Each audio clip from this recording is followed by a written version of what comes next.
if you had to really break down yoga in the most purest form, like how would you deliver it to our audience?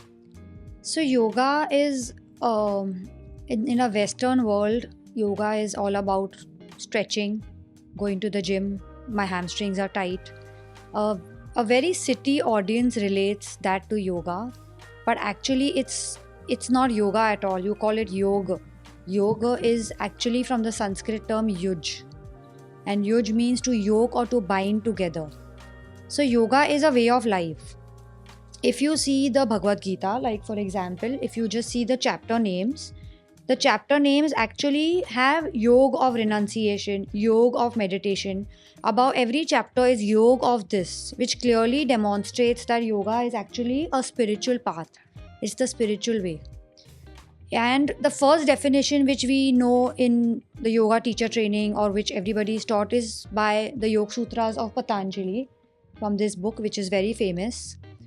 And the first definition is Yoga Chitta Vritti Nirodha, which means yoga is the cessation of the fluctuations of the mind.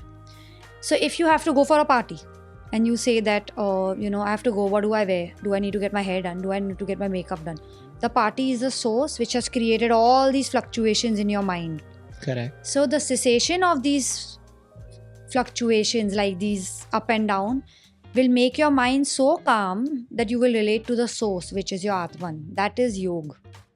So the amount of fluctuations that a normal person has, including me, including everyone, is endless. It's like the stars in the sky. Can you count it? So everything starts and ends with the mind.